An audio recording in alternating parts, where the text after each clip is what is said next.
For many centuries, the information within this key has remained hidden and oblivious to all that gazed upon it. The importance of the artifact was seen as merely in its origin and beauty. It is an exquisite piece that sits in the Louvre, photographed and gazed upon by thousands of people every day, but all unaware to the treasures locked within it, awaiting a time to be discovered. This artifact I speak of is called the pendant of Osiris, Horus and Isis, and bears the name of King Ozorkon II. However, the place of its origin is not known, other than it is equated to the 22nd dynasty. This pendant, as it is known, stands 6.9 inches high and is made of gold and lapis lazuli.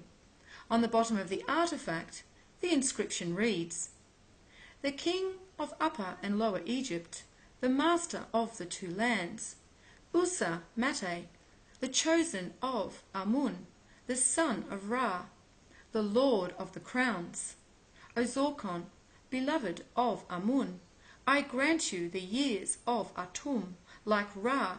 I grant you encompassing bravery and total victory. I give you countless jubilees." Thus speaks Osiris Wenifer. Crouched upon the pillar of lapis lazuli is Osiris, who represents our creator, Orion. And it is within this pillar and Osiris we can find our first gems of encoded information. However, this information was revealed only when another researcher saw the sacred geometry within this art piece. When the golden mean spiral was placed over the artifact, matching it up to the golden mean section located at the third eye, the sacred geometry number codes and other knowledge, cleverly encoded within the artifact, were revealed. The golden mean is a ratio measurement based on the Fibonacci sequence, which is the number code for all creation. Everything that is created and expands forth from 0 point does so using the Fibonacci sequence. And so it is now clear that this ratio, based upon the Fibonacci sequence, was also known to the ancient Egyptians, who understood that the creation of man, both the physical and ethereal, follows these golden rules of creation also. If we return back to the pillar that holds Osiris, we will see that the feet of Osiris meet the top of the podium. However, the spiral begins at his left side. This is connected to the soul birthed from the consciousness of the Creator, to be seeded through the sun Horus and birthed onto the physical plane through the creational forces of the moon Isis. We can also see a connection to the left side of God and the seeding of souls with the archangel Gabriel, who is said to sit on the left side of God. According to Jewish mythology, in the Garden of Eden, there is a tree of life, or a tree of souls, that blossoms and produces new souls, which fall into the Guf, the treasury of souls. Gabriel reaches into the treasury and takes out the first soul that comes into his hand. Then Layla, the angel of conception, watches over the embryo until it is born. The spiral then meets at the point where Osiris and the podium are connected.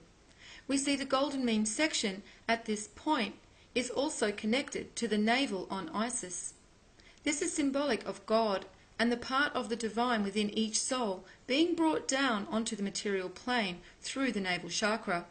Isis is symbolic for not only the creational forces of the moon, but also the divine female twin soul. Below the navel chakra, we have the lower two foundational energy points of the sacrum and the root. As mentioned in previous videos, the ancient Egyptians showed the primary root chakra above the ankle. Note that each of these chakras are also perfectly positioned on top of the two equating symbols etched into the lapis lazuli. Next, we see that the heart chakra and navel are connected through a section shown on the golden mean. This is why the navel is also known as the solar plexus, because it is also connected to the heart.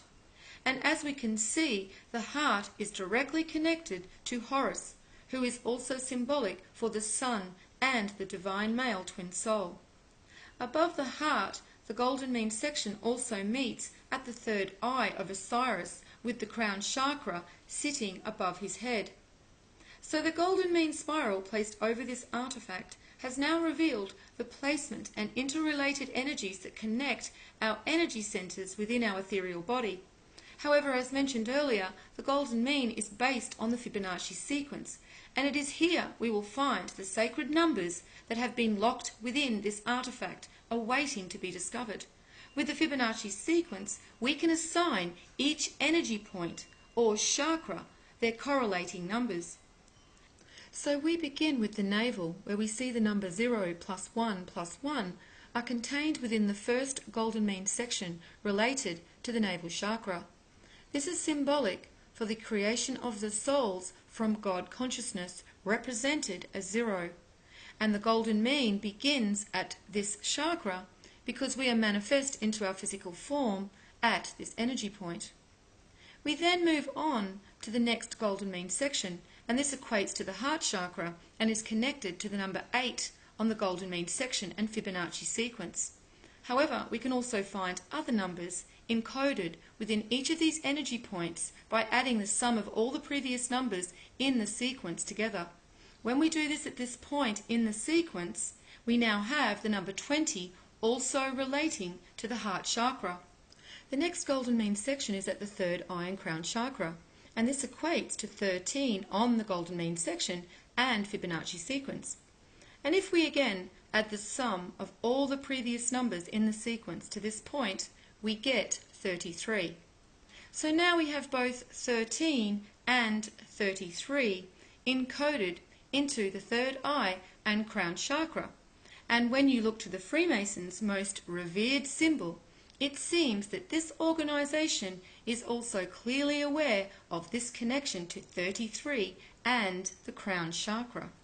It is also now obvious that the Freemasons' knowledge is sourced directly from ancient Egypt. We continue around to the navel chakra once again. However, this section of the golden mean equates to the solar plexus aspect of the navel chakra. The number 21 corresponds to this section of the golden mean, and if we deduce 21, we get the number 3. And if we add the sum of all the previous numbers to this point, we get 54. And again, if we deduce 54, we now have the divine number of 9. Finally, the last section encompasses the root and sacrum chakra and is located at number 34 on the golden mean section and Fibonacci sequence. And if we deduce 3 and 4, we get 7. Once again, if we add the sum of all the previous numbers to this point, we now have the number 88. And when we deduce 88, we again have the number 7. We can now clearly see the ancient Egyptians have depicted the 7 gates from the root chakra through to the third eye and God consciousness at the crown. And this is also clearly represented in this verse from Matthew 7:14. Because strait is the gate, and narrow is the way, which leadeth unto life, and few there be that find it. You have now seen revealed before you the hidden key that has remained locked within this artifact, awaiting to be discovered at the right time.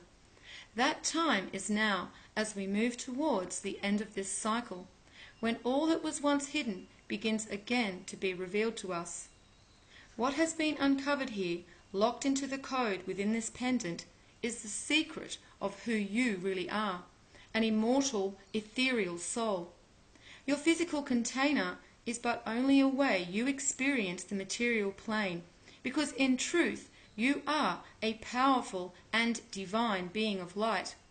The ancient Egyptians knew this, and as you can see from the research and information I have compiled in the previous videos using this key, this knowledge was also known by the religious establishment and other cultures, and is also encoded within all their mythology and scripture. Not to mention the other secret organizations that also have this knowledge within their possession. The knowledge and wisdom we have now gained has given us a full understanding of thyself, And now before us is revealed the inner kingdom that has remained elusive to us. However, my role here has been to merely return to you what was once yours.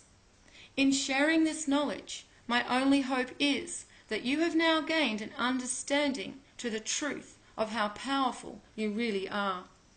Proverbs 18:15. The heart of the prudent gets knowledge, and the ear of the wise seeks knowledge.